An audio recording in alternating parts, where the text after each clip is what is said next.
안녕하세요. 뉴스반장입니다. 이제 헌법재판소가 결단을 내려야 할 때입니다. 초시계까지 들이대면서 조속 심판을 밀어붙이더니 정작 판결은 차일피일 미루는 이유가 도대체 무엇인지 묻고 싶습니다. 민주당 원내대표가 실명까지 불러가면서 일부 재판관들을 겁박했는데 결국 민주당의 뜻대로 되지 않을 것 같으니 판결 자체를 지연시키려 하는 것입니다. 이야말로 국민을 배신하는 행위입니다. 문영배 권한대행은 더 이상 시간을 끌지 말고 헌법재판관 한 사람 한 사람의 결정에 따라 조속히 판결을 내려야 합니다. 이는 헌법기관으로서의 책무를 다하고 국가적 혼란을 종식시키기 위한 필수적인 조치입니다.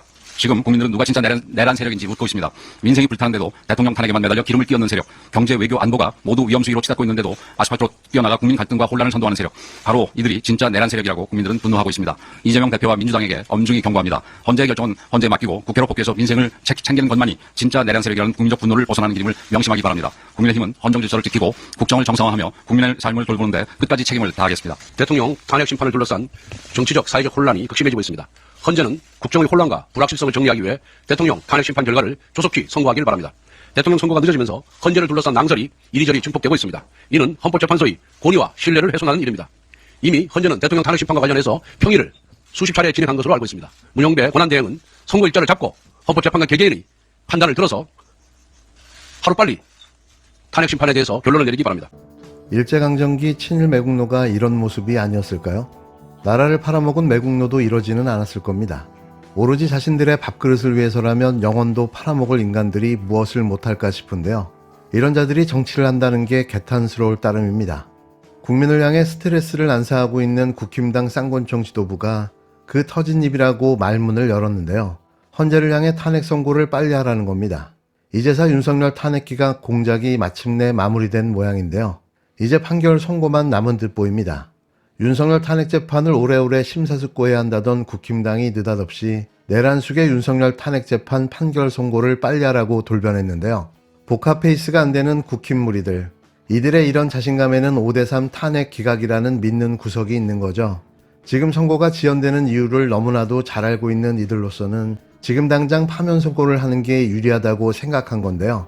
아니, 처음부터 이런 공작이 준비되어 왔을 수도 있습니다. 왜 최상목은 정계성과 조한창을 존칭은 생략하겠습니다. 그 두 사람만을 임명하였을까라고 생각을 하였습니다. 그때 그 최상목은 그 직전에 한덕수 총리가 탄핵소추 돼서 그것을 염려하였을까? 근데 그것은 아닌 것 같고요. 네. 그리고 정계선이 필요하였을까? 그것도 아닌 것 같고, 그러면 조한창이 필요했을 것이다. 라는 생각이 들었습니다. 어떤 점이세요? 왜냐하면 그 최상목은 한덕수와 달리 그 윤석열과 훨씬 더 밀접한 관계에 있습니다. 당시에 그 인수위에도 참여를 했고, 그 다음에 대통령 비서실에서 윤석열과 상당히 밀접한 근거리에서 계속 일을 해왔고요. 경제수석이었으니까. 네네네네. 그런 역할을 했고요. 예. 비서실에서. 그리고 박근혜 정부 때 이렇게 역할을 맞아요. 했고, 또 박근혜 그 국정 그 농단 사건에서 피의자 신분이기도 하였고. 서울대 법대 출신이죠. 네네네네. 그렇습니다. 그리고 뭐 행시 뭐 재경직을 봐서 이제 그 관료로서 계속 그 근무했던 사람인데, 이런 입장으로 보면 훨씬 더 그 정치권과 더 밀접한 이런 그 요청에 응할 수 있겠다라는 생각이 들었고요. 아, 예. 그래서 그 조한창이 필요했다라는 생각이 이르렀습니다. 필요했다? 그러면 조한창 재판관의 역할을 어떻게 설정을 했다는 얘기예요? 시간을 끄는 거, 시간을 지연시키는 거, 그런 역할들 정도에서는 묵시적으로든 명시적으로든 그런 그 상통의 그런 시간들이 서로 통하는 시간, 그런 것들이 있지 않았을까라는 그런 추측을 해봅니다. 시간 끌기? 네네네. 지연시키는. 네. 그 부장님이 그래서 그 조한창 후보자 인사청문회도 다시 보셨다면서요? 뭐 눈에 띄는 게 있었던 겁니까? 그 질문하는, 청문회에서 질문한 국회의원들의 에 따라서 답변의 태도가 좀 달라져요. 그 전시사변, 그 비상계엄의 요건 중에서 전시사변, 기타 이에 준하는 비상 상태에서는 즉답을 안 하더라고요. 비상 상태에 대해서. 이런 점에 비춰보면 좀 상황에 따라서 좀 변동이 되는 이런 측면이 있지 않을까. 그러니까 부장님의 말씀을 그 한마디로 종합 정리하면 조한창 재판관이 지금 헌재 내부에서 시간 끌기를 하고 있을 가능성이 있다, 이런 말씀이시잖아요. 지금까지 그 역할을 수행했고, 예. 이제 지금은 더 이상 이제 어떤 결정의 시간들이 좀 온 것 같습니다. 31일 MBC 김종배의 시선집중에 출연한 한동수 전 감찰부장의 발언인데요. 한동수 전 감찰부장의 이야기를 듣는 순간 그간 제가 가져왔던 의문점이 어느 정도 풀렸습니다. 이제 퍼즐이 맞춰진 거죠. 국힘당과 검찰 그리고 사법부로 이어지는 사법 카르텔은 처음부터 다 계획이 있었던 겁니다. 윤석열 복귀를 위한 공작을 벌이고 있었던 건데요. 최상목과 조한창이 함께 사전에 윤석열 복귀 공작을 꾸몄을 가능성이 있습니다. 이들은 윤석열이 정치적 위기에 처했을 때 그 복귀를 위한 비밀스러운 계획을 꾸민 걸로 보여지는데요. 한덕수 총리의 탄핵 소추가 결정됐을 때 최상목은 이 상황을 기회로 삼아 조한창을 헌법재판소 재판관으로 임명했습니다. 그 목적은 윤석열의 탄핵을 지연시키고 복귀의 길을 여는 데 있었는데요. 물론 저의 뇌피셜입니다. 조한창은 의도적으로 재판을 지연시키는 역할을 맡았을 가능성이 있는데요. 이 과정에서 조한창은 시간 끌기를 통해 윤석열의 탄핵이 결정되기 전에 정치적 공백을 만들었고 그 공백을 통해 윤석열이 복귀할 수 있는 시간을 벌어줬을 수 있습니다. 최상목은 한덕수와 달리 정치적으로 더 강한 네트워크를 갖춘 인물인데요. 그는 박근혜 국정농단 사건 당시 피의자였지만 그 경험 덕분에 윤석열과 매우 밀접한 관계를 맺고 있었습니다.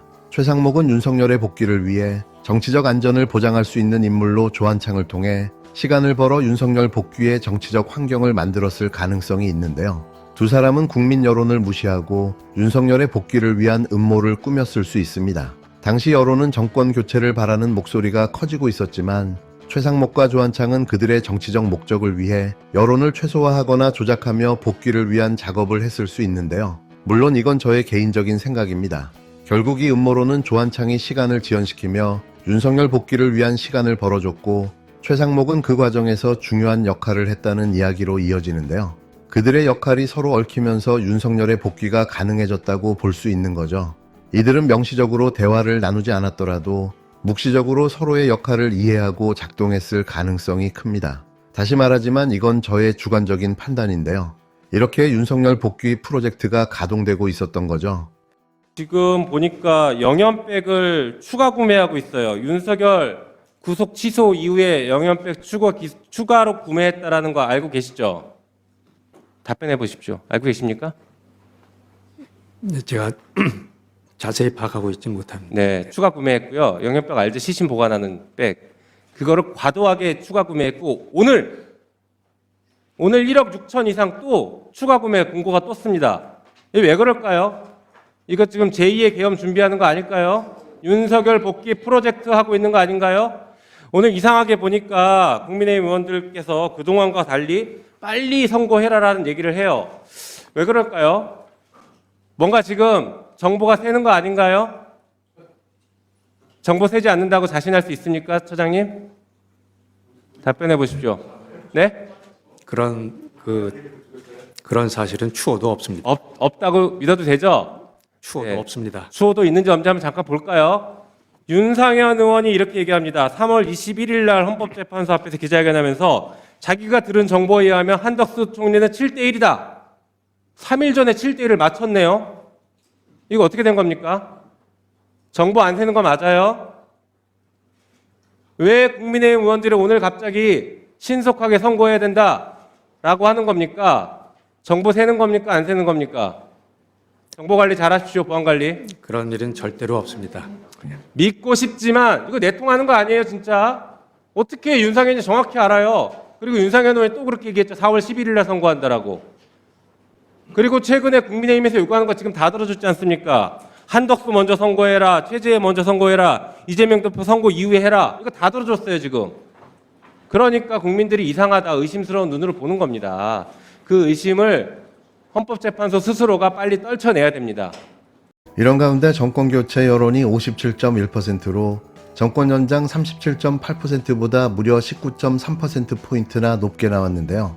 국민 절반 이상이 윤석열 정부가 더 이상 국정을 맡아서는 안 된다고 판단한 겁니다.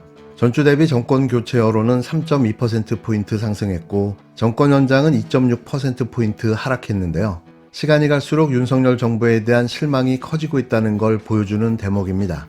이런 결과가 나온 이유는 분명한데요. 윤석열 탄핵 심판이 계속 질질 끌면서 정치적 불안정성이 커지고 여기에 정부의 산불 대응 실패까지 겹치면서 민심이 더 돌아섰다는 분석입니다. 윤석열 정부의 위기 대응 능력에 대한 불신이 커지고 있는데요. 국민들은 이제 더 이상 이 정권을 신뢰하지 않겠다는 입장을 분명히 하고 있습니다. 정당 지지율도 같은 흐름인데요. 민주당은 47.3%로 3.7%포인트 상승한 반면 국힘당은 36.1%로 3.9%포인트 하락했습니다. 여당 지지율이 40% 아래로 떨어졌는데요. 국힘당 내부 혼란과 지지층 이탈이 본격화되고 있는 걸 보여주는 겁니다. 차기 대선 후보 적합도에서도 변화가 뚜렷한데요. 이재명 대표가 49.5%로 압도적인 1위를 기록했고 반면 국힘당 후보들은 20%도 넘지 못했습니다. 김문수가 16.3%, 홍준표 7.1%, 한동훈 6.7%, 오세훈 4.8%로 집계됐는데요. 국힘당 내부에서도 마땅한 대선 주자가 없다는 걸 보여주는 수치인 거죠. 여당의 위기감이 더 커질 수밖에 없는 상황입니다. 가상양자 대결을 봐도 결과는 똑같은데요. 이재명 대표가 김문수를 상대로 54.1%대 28.5%, 홍준표를 상대로 54%대 23.5%를 기록했습니다. 한동훈, 오세훈과 붙어도 모두 54% 이상으로 이재명 대표가 압도적 우위를 보였는데요. 국힘당이 누굴 내보내도 승산이 없는 상황입니다. 이번 여론조사는 윤석열 정부에 대한 민심이 완전히 돌아섰다는 걸 보여주고 있는데요. 정권 연장은커녕 국정 운영 자체가 불가능한 상태로 가고 있는 거죠. 탄핵 심판이 늦어질수록 윤석열 정부를 향한 국민의 분노는 더 커질 수밖에 없는데요. 지금 분위기라면 윤석열이 끝까지 버틴다고 해도 정권 교체는 기정사실입니다.